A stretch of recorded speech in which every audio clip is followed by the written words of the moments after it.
Welcome to the first episode of Wolf Broadcasting. Thanks for having me on your show. I'm very excited about our journey, if you will, into a new realm of social media, Absolutely. a way for regular folk like you and I to express what the silent majority wants to express Respectfully. With respectfully. yes. Um, Absolutely. so how's the weather down in Atlanta? So it's pretty chilly. We got we've had a lot of rain, but it's supposed to be dry all next week. How about you? You're out in Oregon? Yes, and I'm by Portland, and it is absolutely fabulous here today. Nice sunny day outside. Yesterday was kind of chilly. Went around taking care of my errands, like the working class people, and then today I plan to go check out some waterfalls with my friends. So, crazy weekend. We had a big drug bust this weekend, and the drug lord El Chapo was arrested. What do you think about that? Well, I think this it kind of lends itself to this seemingly endless war against drugs. I've seen firsthand in my life how drugs can, not in my life, but in people near me, drugs can ruin, people's existence, can lend themselves to, dire kind of situations and ongoing struggles.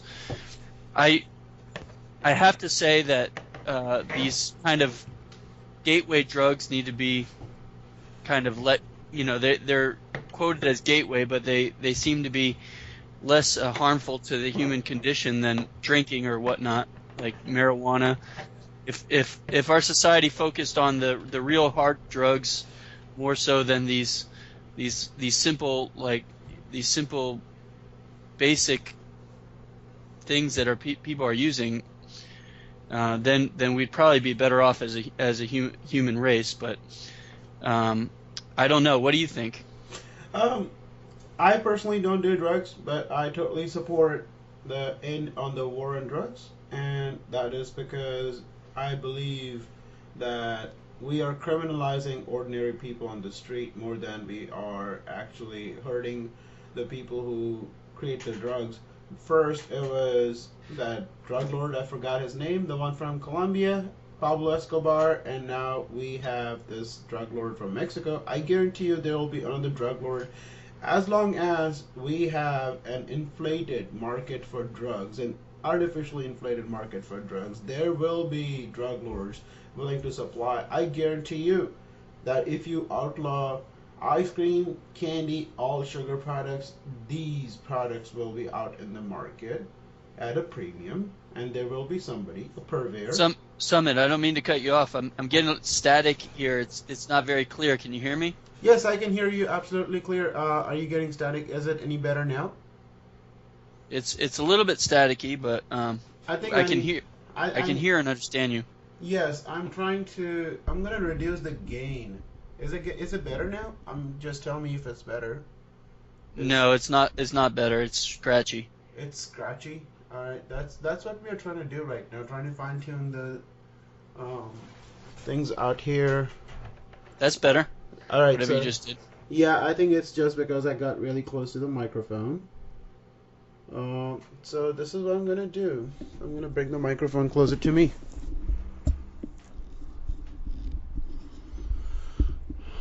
Mm. Can you hear me? Yeah, it's a little scratchy, but I can understand you and hear you. All right. All right. All right.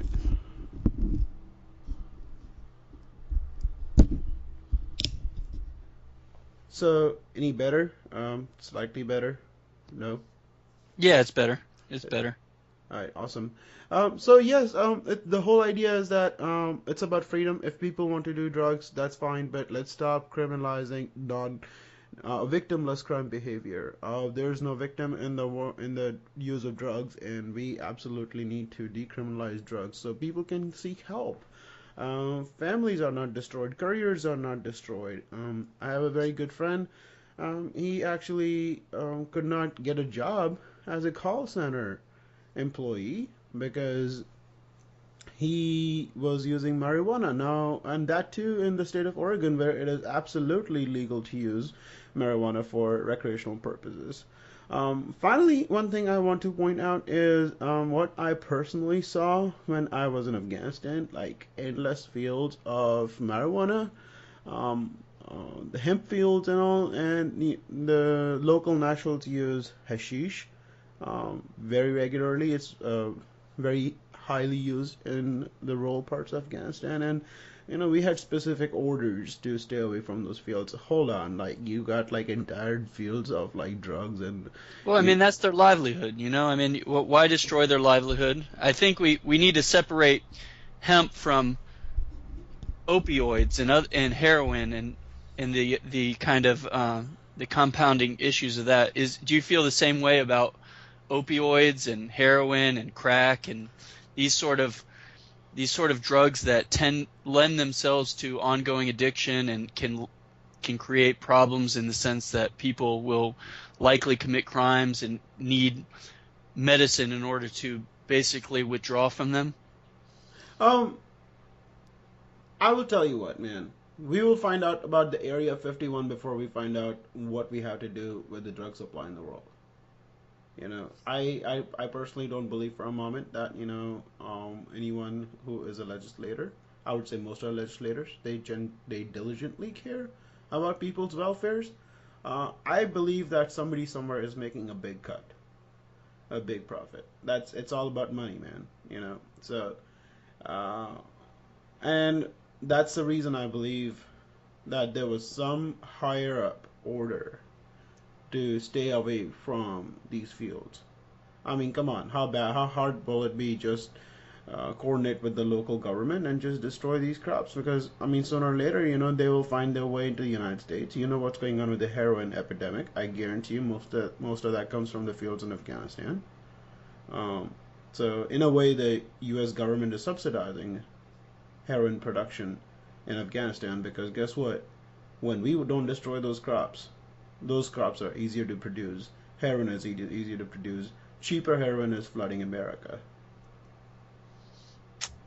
All right. I mean, I think you're absolutely right. There's some money out there and someone's benefiting and someone's got a vested interest, and just like any kind of reforms, when we try to, our program, we're going to talk about, how we can lend itself to shrinking our government. If we really want to do that, there are so many vested interests. Whenever you talk about public policy, there's a vested interest at stake, and overcoming this vested interest is the big problem when you talk about a democratic or voting population, um, and reforming any kind of structural change to an institution and whatnot.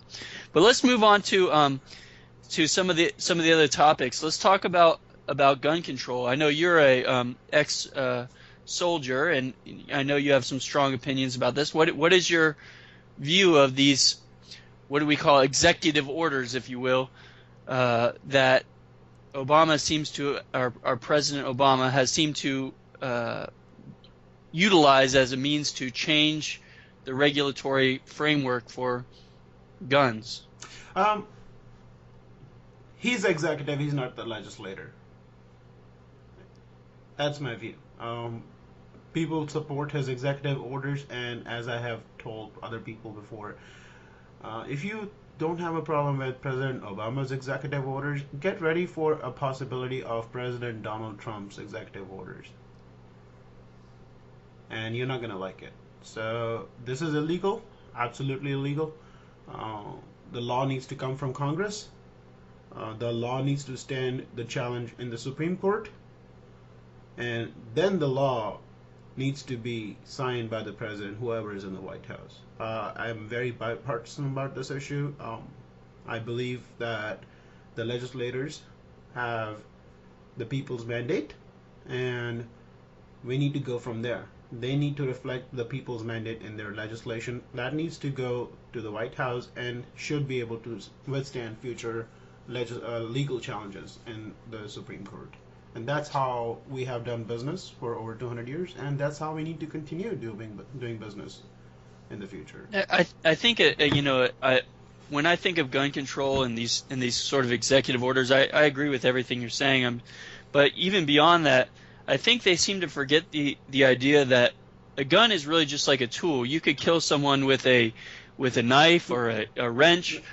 A gun is just a tool. No, It's the individual actors that perform these things, and regulating the gun is not going to have any significant impact on the total violence going on. It's really the culture and the behavioral norms and basically I think it stems from sort of these poorly developing social structures in the fall of the civil society in our that develop character and morals and various other mechanisms to guide young people into like moral and upright paths. Would you agree with that sentiment? I absolutely agree with you. And speaking of gun control, that was another issue that I needed to touch on. I earlier touched on executive orders. Gun control, my line on gun control is uh, I stand with Pat Buchanan on this. If it cannot be towed, I'm good with that.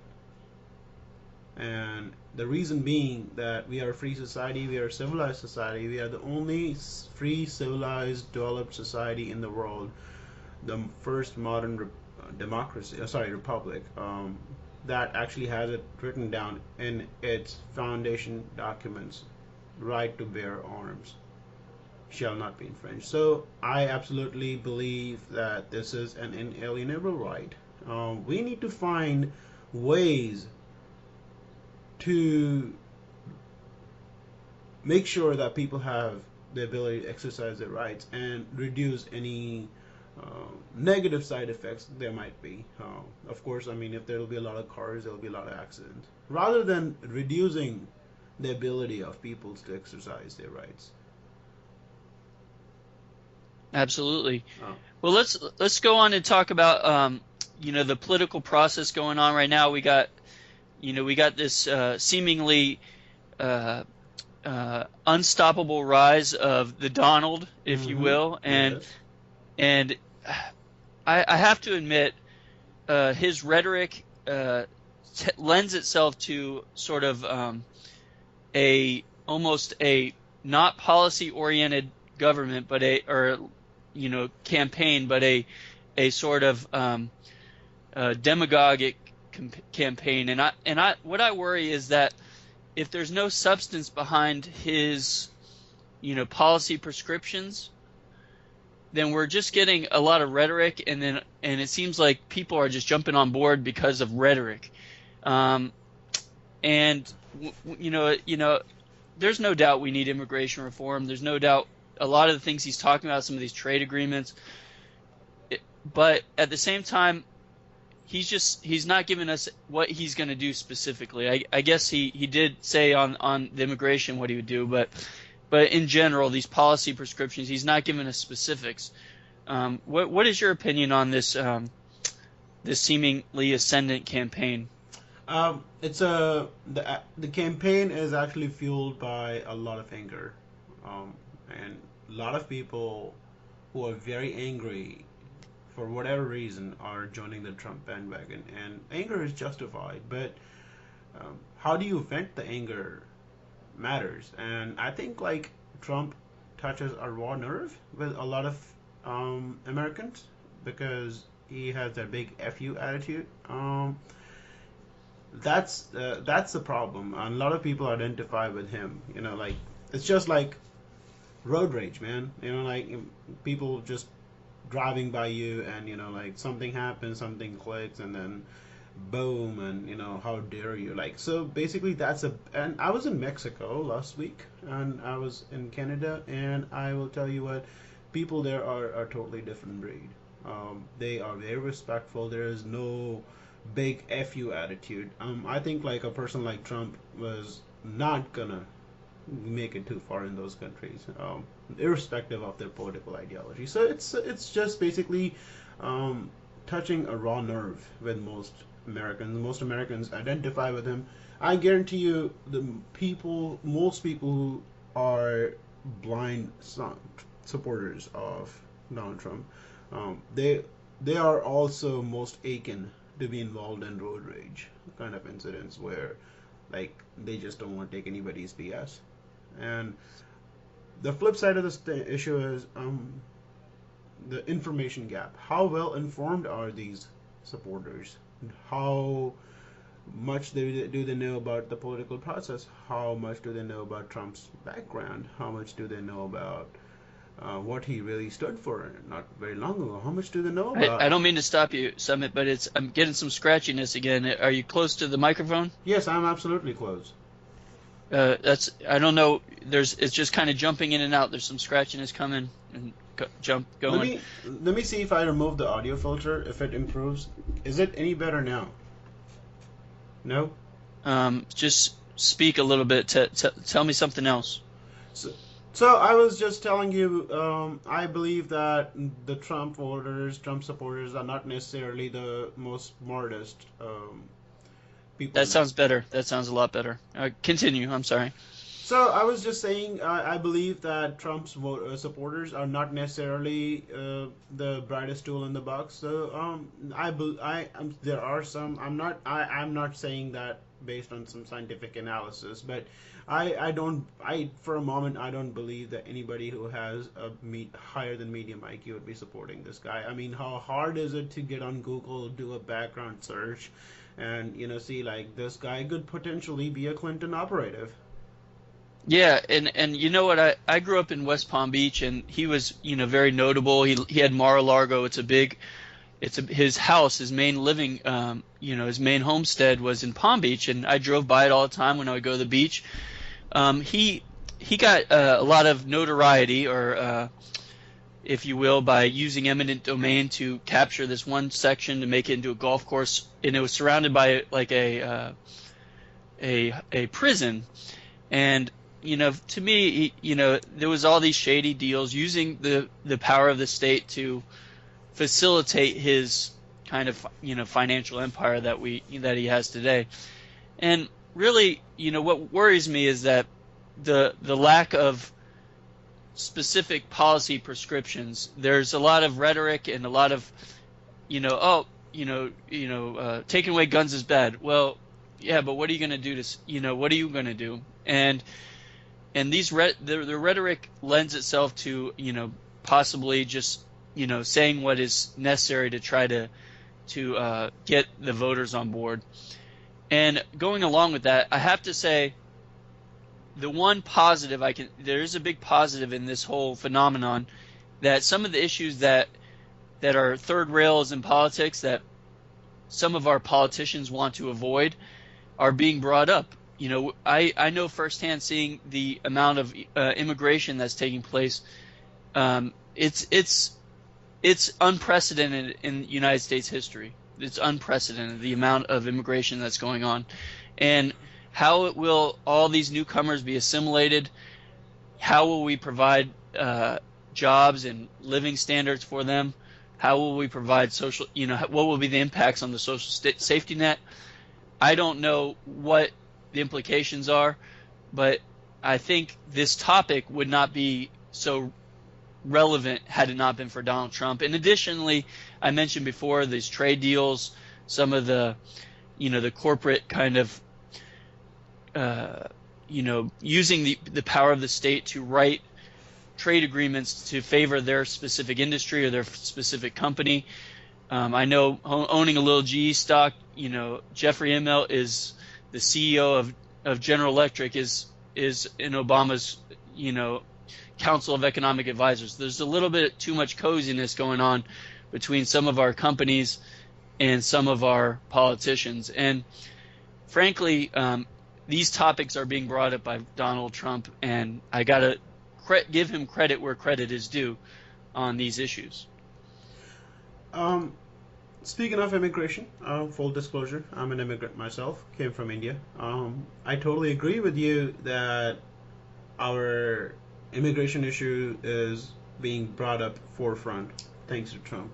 Um, Thing is, we are going to see more problems in this country in the near future because of the unlocked immigration system. I guarantee you that. And I'm just saying that totally from an analytical perspective. Sooner or later, I mean, look at the population of the United States. When I first came in 2002, they said, oh, it's around 300 million. Now they're already hovering the number around 380 million, something like that. Sooner or later, there will be a struggle for resources. There's already a struggle for housing. Um, Ordinary people cannot find ordinary housing in ordinary neighborhoods. Then there will be a struggle to have a spot in a good school for your kids.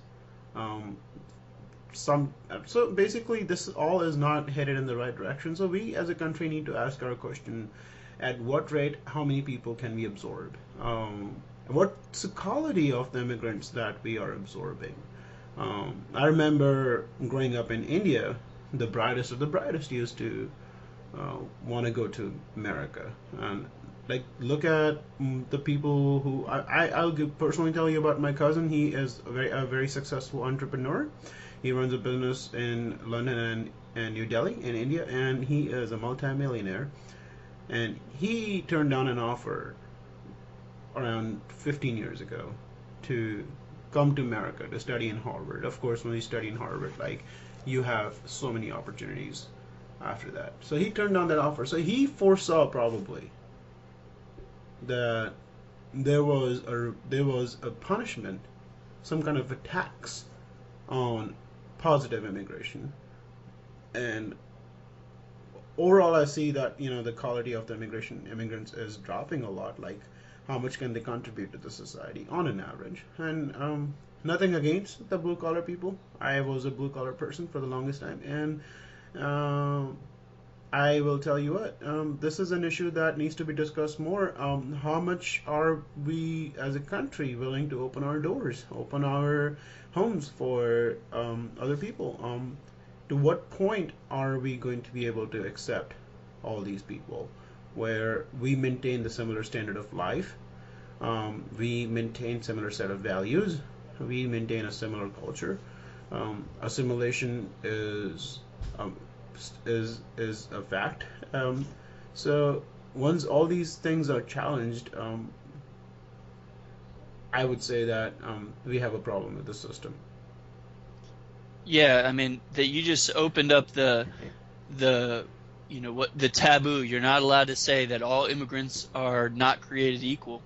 I mean, the fact is that many immigrants that come in have already had a lot of education and investment within them from their their their original countries, but it does seem to me that a lot of the immigrants that are coming now tend to be 4 or 5 generations of kind of low income, low education level, perhaps from poorer countries where it's more agrarian, less service and industry related, and like I said, there's nothing we have no, as a society, we don't think as a human race we should not look down on people like that, people that are working hard. Yes, But that's not to say that every immigrant that comes into the country is equal. I mean, they're not. if someone, what value added are they going to bring?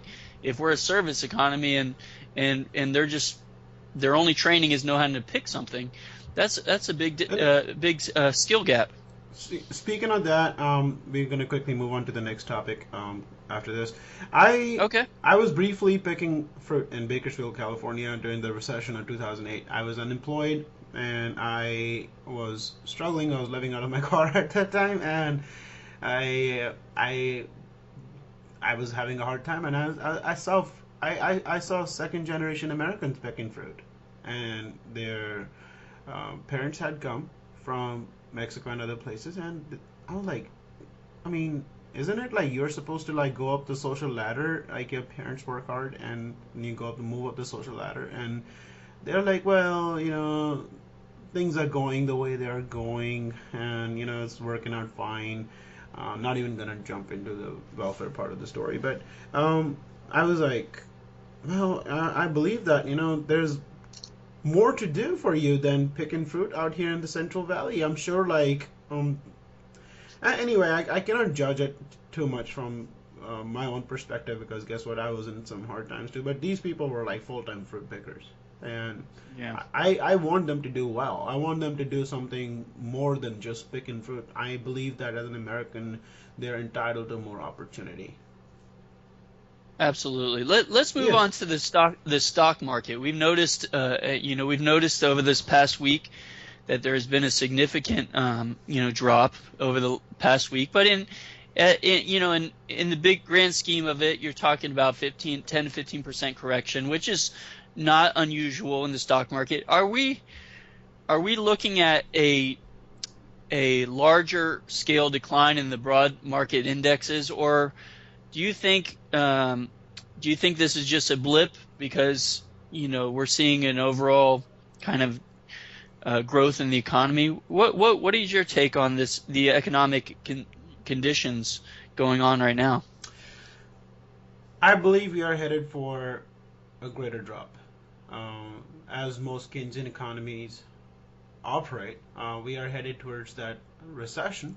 The recession, as economists call, is like is that two straight quarters of economic dip. So we haven't entered we haven't entered recession by economists' point of view, but I believe we're definitely headed in that direction, and um, we will probably see greater drops in the very near future. I believe I look, man. I'm really bad at this stuff because I haven't been keeping up for this for the longest time. But I believe like we will see a more impact in the next 6 to 18 months. Yeah, I mean, Yeah. can I chime in right there? I just want to say that the S&P 500 is trading at about 24 times the price to the earnings ratio, Wow. which is almost nearly 100% above this historical average. Now, some people say we're in the early cycle, or we are the rules of the game have changed, but these markets tend to revert back to the mean in my experience, in my look at the history of the markets. What would you say about that? Do you think you mentioned before you think there is going to be a correction? Are we talking 50% correction? Or are we talking about another 10% correction, or is it just too difficult to predict at this It, time? it's very difficult to predict at this time, but I believe we will have 2008 levels of correction. Yeah, you're probably uh, you're probably not far off given that historical variable. I hope you're wrong, to be honest, because for everybody's sake, I I- got, just like most people, a lot of my future is wedded to this, the stock market. But there's so many manipulating variables, and for us kind of just regular working people, um, mechanisms to save and invest are becoming less and less, I guess, stable. well, Would you agree with that? And absolutely agree with you on that. Someone I was listening to this radio show, forgot the radio show's name. Um, there was this economist on the show, and he was talking about like this whole thing about the mm, what is it, 23,000, 33,000. If you make $33,000 as a household, you're middle class. That's like total BS. Absolutely total BS. Um, he was talking about how not too long ago, 30 years ago, like just a dad would be working and he would be making like similar amount of money, and they had a high standard of living, they had a maid and everything. And now, by those standards, an average American family needs to make almost $200,000 to $300,000 just to maintain that similar level of income standard. And coming back to the stock market, a lot of families they are deeply vested in the stock market.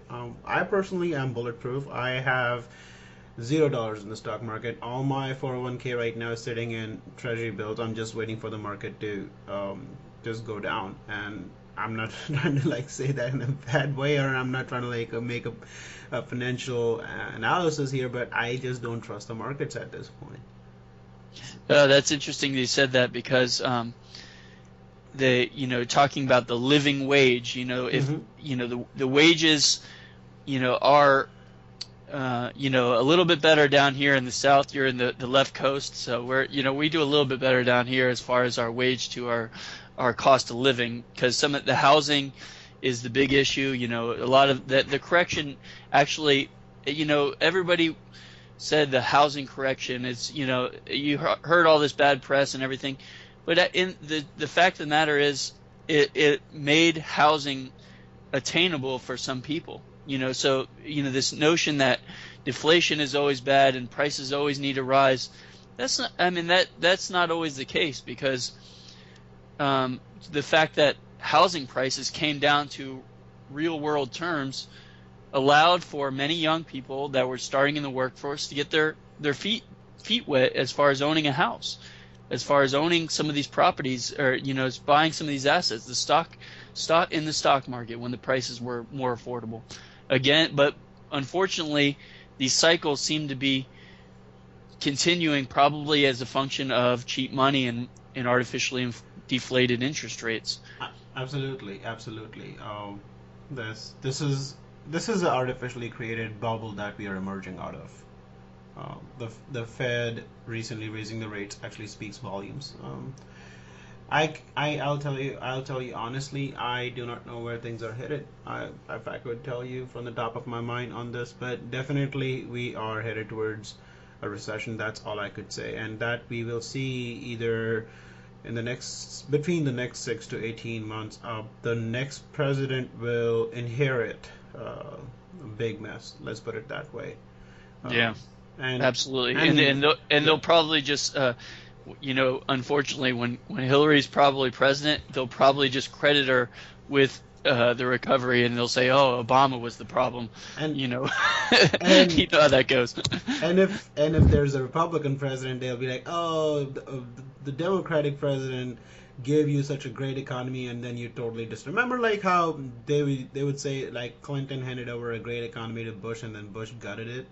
Yeah. So And that, and yeah, then Obama was the big savior with that $800 billion in pork yes, giving out to federal employees and yes. government workers and roads to nowhere and all these other things.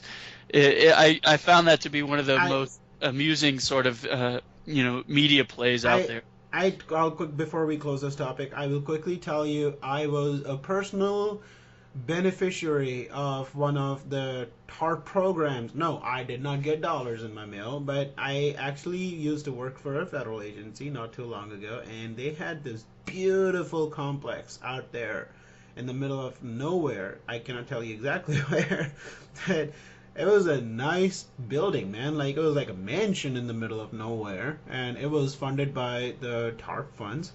And I'm like, man, and there's like one person there. Seriously, like one person. I was filling in there, and I was like, wow, for one person they built this entire mansion. I would always volunteer for details to go there. It was awesome, man. You have the You, whole you, mansion to yourself. You know what they're going to do with the next TARP program is they're going to pass out to all the unemployed people spoons, and they're going to pay them to dig holes and fill them in. Uh, so, and that's going to be the next stimulus bill if this recession that you're talking about plays out. Hopefully you're wrong, but yeah, it's sad, but that's probably the case. Let's move on and Yes, talk about Korea. yes. The Korean problem. You were a military man. What is your take on this situation? Well, I was a very small nobody, as they call us. If some people understand, I was artillery, but there's a term for people like us. Infantry people are called grunts, and I don't know what I would call ourselves, but we're like artillery is not very different. So basically, I was nobody in the military. I was just bidding my time. So I probably don't think I have the military background to comment on this, but yes, I do have a philosophical background to comment on this, and I'll tell you what, man. Um, Scare tactics. Um, I believe that North Korea is on its last cards, and they are just trying to scare the world into helping them out by whatever means. I believe that we need to continue leaving the door open for North Korea to come integrate with the rest of the world, while we are isolating them. That look, we are not going to do business with you as long as you behave like this. So if you want to come to the table, you have to open the doors. You have to allow your people to be able to feed themselves. You have to come to the normal world. But at the same time, don't expect that we will give you free money or we will make concessions for you. Guess what? I believe they have the device, but they don't have the delivery vehicle. And okay, this summarizes it for me. Um, when India and Pakistan tested the nuclear device, oh my God, the whole world was on fire. All right. Now, when Korea tested a device, I hear crickets. Nobody cares because guess what? Like we know they might have the device, but they have no means to deliver it. Only thing that I would be concerned about is they share the technology with other belligerents, other non-favorable state actors. That is my only concern. Absolutely, and I think the worry is that there are some sort of, I would say, maybe perhaps mentally ill people at the top, with the power to distribute these kind of material and technology to perhaps terrorist actors. I think this whole situation lends itself to the role of the state in kind of creating this no consumption based economy where all the resources are distributed in North Korea basically to the one percenters there, and creates this almost sort of heavy-handed, no hope world, dystopian world that many of us are afraid that this country may be heading down. I'm hoping that's not the case. I think that North Korea is a symptom of a larger problem, and I'm hoping that we can maybe just take our 30,000 or so troops away from that area, kind of just pull them back home, just like we have troops all around the No, world. no. Soldiers love going to Korea. You would disagree with that sentiment? Being sarcastic. Oh, okay. I didn't think so, but I Korea. was, we have bases around the world as a society, and why put these people at risk? These good people that have Yeah. many of them dedicated their lives. I'm sure there's just people in the military that are just bureaucrats another federal employee, but I would say probably the majority are good people that want to do good things, and why put them in harm's way over some crazy The, person's whims? And that just it shocks me that we maintain these kind of entangling alliances and these bases around the world that just project a faulty power and put a bullseye on the backs of every major city. I live outside of Atlanta, as we talked about before. Why do I want a bullseye on me for no reason that could easily be avoided? absolutely. Adding to what you just said, the only risk that our soldiers face in Korea are STDs and a bad liver. But for a moment, getting real, absolutely agree with you. I have been to some of the installations overseas. That I would tell you that there is a lot of corporations out there who are making lots of money that's coming straight from you and me and others, and it's them who are benefiting more than like the company that is supplying us the electrician for $180,000 in the middle of nowhere. So you're talking about the vested interest, like we kind of went at before. The vested interest in Yes, changing this is going to be the challenge, and all I haven't heard a good solution to that challenge yet. But all these corporations are providing services to our foreign installations. I don't know the numbers, but I believe that the number of civilian contractor personnel supporting a given uniform personnel overseas, the ratio is kind of crazy. I I don't know. I could tell you from the top of my head. I've heard numbers thrown around, but like there's two or three civilian contractors or civilian personnel supporting one uniform person. And I could see that. You go overseas, you're at a base, like there's a person driving the bus, then there's a person who is loading, unloading the plane. There's a person who is going to give you the billets by the barracks. There's a person who's going to clean up the barracks. There's a person who's cooking for you. There's a person who is making your reservations to fly you back stateside. There's like all these people are civilian personnel, and then there's corporations who actually provide these personnel, and then they paid really heavily to provide these personnel. Now imagine like one base ceases to exist. For example, Ali Al Salem in Kuwait. Just imagine like how many people, like the interpreters, the bus drivers, the people who cook, people who make the logistics, the people who book your trip. Like I believe there's a lot of money to be lost from just closing one installation. So I believe that the vested interest, and I haven't even gone up to the Northrop Grumman and Lockheed Martin levels yet. And Yeah, I think they just got a $80 billion contract for the new B-2 bomber. Um, I wish I'd bought stock a year ago, so that's shoulda, coulda, woulda. I guess that live and let live. But it's hard to know what these kind of behind the scenes puppeteers are about to do. For us, regular folk on the ground. But anyway, Summit, I really enjoyed our first broadcast from Wolf Broadcasting, and I think we're off to a good start, and we'll discuss and see what we can do to keep this debate and this discussion, this conversation growing. absolutely, it was a great pleasure, man. And as I've always said, that the internet is for the people, power to the people, and this is how we are going to take back our country, one radio show at a time. All right, take care. Take care.